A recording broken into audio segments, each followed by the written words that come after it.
Guys, welcome back to my channel blog with Piu. তো আমি আছি বাপের বাড়িতে, আর আমার মা গেছে আজকে একটা খুব দরকারি কাজে। মার বাবা দুজনেই, বাবা দোকান বন্ধ করে এসছে, তো মার বাবা গেছে। কীভাবে খুলেছি যেতে দেখাই যাচ্ছে না। তো মা আমাকে বলেছিল আজকে রান্নাটা করবে, আমি ঠিক আছে, কিন্তু তুমি মাছ ধুয়ে যাবে, কারণ আমি মাছ ধুতে পারি না, আমার বমি হয়। তো মা মাছ ভেজে দিয়ে গেছে, তারপর ভাত করে দিয়ে গেছে। তো আমি শুধু মাছের ঝোলটা করবো আর কিছু একটা ভাজবো। আর আমি শরীরটা না বেশি খারাপ লাগছে এখানটা। না সরি, এখানটা খারাপ লাগছে না, ঠিক ছিল। ওই রান্না দাঁড়াতে হচ্ছে, দাঁড়ালেই আমার কষ্ট হচ্ছে। আমার শুতে বসতে ঠিক আছে, কোনো শরীর খারাপ লাগছে না, ওই দাঁড়ালেই আমার বেশি শরীর খারাপ লাগছে। মানে পেটটা মনে হচ্ছে একটু অসহ্য লাগছে, মনে হয় না অনেক খেয়ে নিয়ে যখন হাইডাই করে পেটটা দেখে মনে হচ্ছে আমার ওরকম অনেক খেয়ে নিয়েছি, ওরকম হচ্ছে।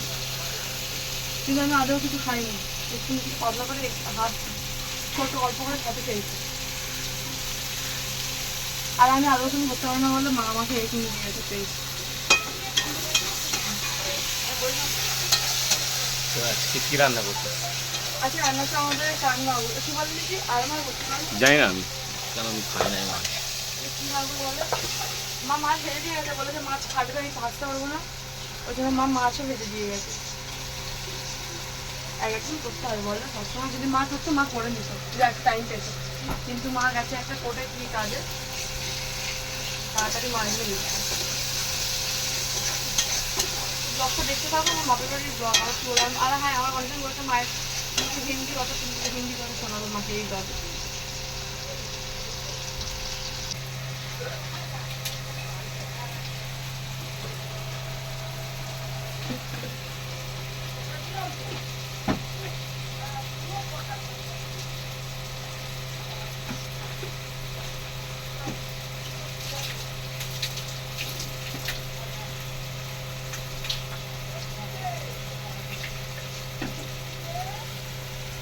আমার তখন সকালটা মনে হয়েছিল খুব কষ্ট হচ্ছে আমার নিতে।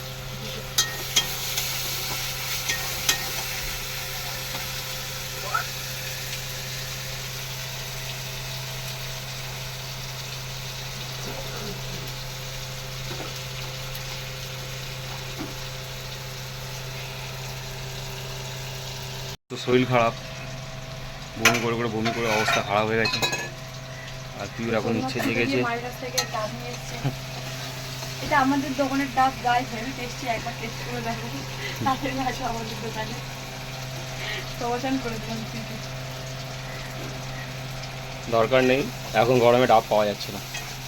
হ্যাঁ, ডাবের খুব ক্রাইসিস চলছে এখন, খুব যে ডাব বিক্রি করছে তারাই ডাব পাচ্ছে না, তো তোমরা কি ডাব পাবে? আর ডাব পেলেও এই ডাবের দাম মনে হয় 60 টাকা, হ্যাঁ 55-60 টাকা এরকম। এই জন্য লোক ডাব খাচ্ছে না। ওই পেট গরমের বাতাসের জল খেতে মরবো, তাও ঠিক আছে, ডাব আমি খাবো না। আমাকে কিনতে হলে আমি কি ডাব খেতাম বলো? আমি কিন্তু খেতাম না, আমি সত্যি কথা বলি সবসময়। আমার যদি ডাব কিনে খেতে হতো আমি ডাব খেতাম না। খুব শয়তান তুই। সত্যি কথা বলি বলে আমি পাইতাম না। ওই ঘরে কবে যাবি? আজকে রাত্রে এলে নাহলে কালকে। আচ্ছা, কারণ সময় আজকে একটা বন্ধুর জন্মদিন পার্টি দেবে। মাগো, বাবা বাড়ি কেমন লাগছে? বাপের বাড়িতে খুব সুখ আছে, খুব সুখ আছে। যেটা মজাটা তুই বুঝবি না। এই সুখটা শুধু ছেলেরা পায় না, আর বাদ বাকি কোনো সুখ ছেলেরা সব পায় আর মেয়েরা পায় না। আমার কথাটা কেউ বুঝতে পারলো না। এটা হচ্ছে পরশু দিনের রুটি, যেটা খেয়ে খেয়ে শক্ত হয়ে গেছে, ছুলো মারলে তোর মাথা ফেটে যাবে। মার বাবা গেছে কোর্টে ডিভোর্স ফাইল করতে, মার বাবা রেখেছে। এখন এত সাধ্য ব্লগ চলছে, এক্স মরে যাওয়ার ব্লগ চলছে, তারপরে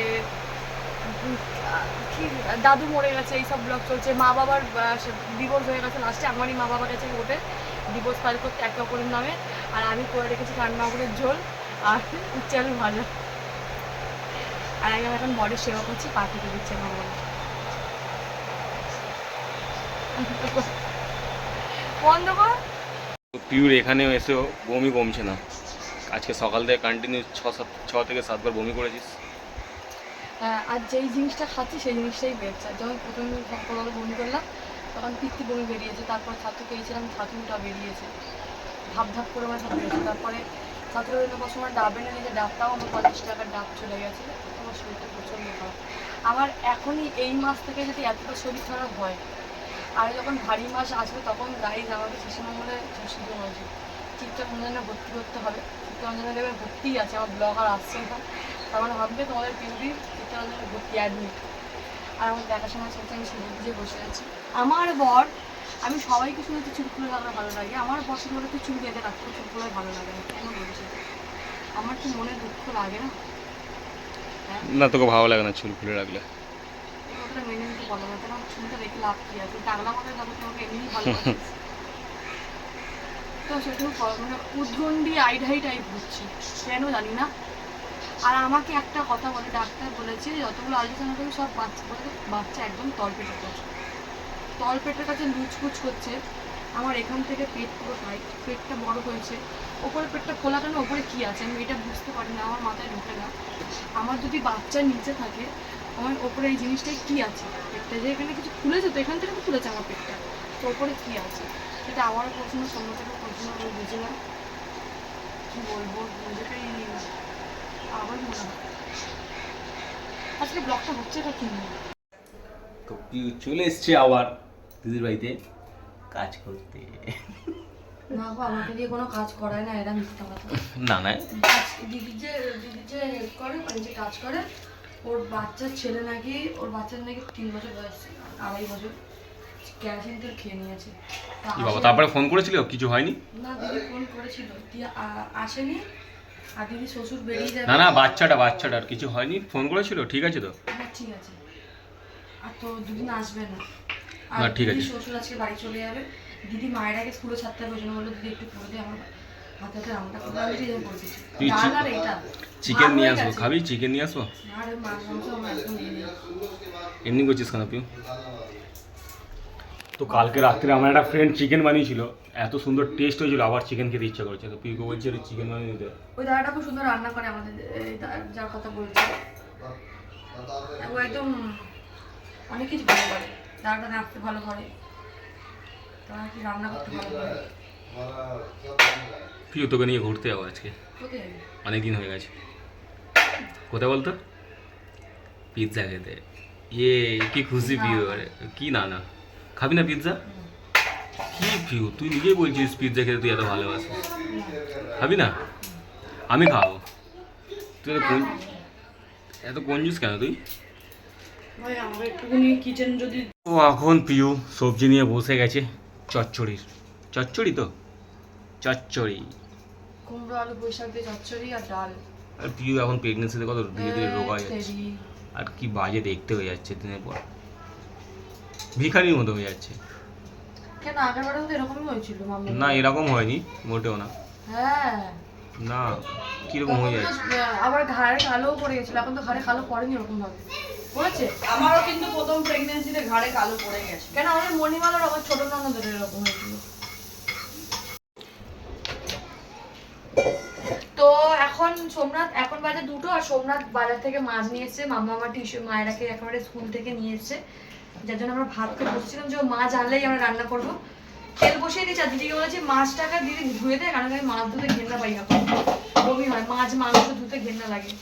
তো মাছ ধুয়ে দিয়েছে, যেভাবে মাছ ধুয়ে দিয়েছে সেভাবে তো আমি কেন, আমরা কেউই খেতে পারে না ঘরে, মাছের আঁশ ভর্তি, লাস্টে দেখাতে পারতাম তো দেখাবো। তো মাছ ধুয়ে দিয়েছে, এই দেখো কিন্তু আঁশ, এই দেখো এইদিকে দেখো, তো আমাকে আবার ধুতে হচ্ছে মাছের আঁশটা, কিন্তু আমি পরে কি করে যায় না, কারণ আমার হাত দিয়ে যদি গন্ধ বেরোয় তো আমি ওখানেই হাঁটা দেয়। আর এদের ঘরে যে হ্যান্ড ওয়াশটা আছে, এই হ্যান্ড ওয়াশের মধ্যেও আমি নিতে পারি না। যাই হোক, এখন রান্না করবো সর্ষে দিয়ে, সর্ষে একটু পোস্ত বেটে করবো। আমার বেশিক্ষণ লাগে না রান্না করতে, আমি বেশি মশলা দিয়ে রান্না করবো না, খুব তেল, হ্যাঁ তেল দিতে পছন্দ করি, কিন্তু চেষ্টা করি তেল কম, মশলা কম দিয়ে রান্না করার, তাই তো। এই এখান থেকে জলের আওয়াজ আসছে। তো যেই গ্যাসটা ওপেন করেছে ভাগ ভাগ করা শুরু করে দিয়েছে। তো এখন মাছ ভাজবো, রান্না করবো। জামাইবাবু পার্সেল মাছ খায় না, তার কারণ কাঁটা, তো জামাইবাবুর জন্য পমফ্রেট মাছ 2টো ভাজা হবে, আর আমরা সবাই পার্সেল মাছ দিয়ে সর্ষে বাটা পোস্ত দিয়ে ভালো করে করবো। আমার বর খেতে ভালোবাসে, এটা পার্সে মাছ আমার পমফ্রেট খেতেও ভালোবাসে কিন্তু পার্সে খাই বলে ওর জন্য পমফ্রেট দিয়ে দিলাম। তো চলো এখন ভাজি মাছটা। শোন না রান্না হয়ে গেছে আর আমি তোমাকে বলেছিলাম ব্লগ করতে করে না খাওয়াও হয়ে গেছে আর বেশিক্ষণ কিন্তু সময় নিইনি আমি। আর হ্যাঁ ব্লগটাকে এখানটা এন্ড করছি, ভালো লাগে তো লাইক করবেন সাবস্ক্রাইব।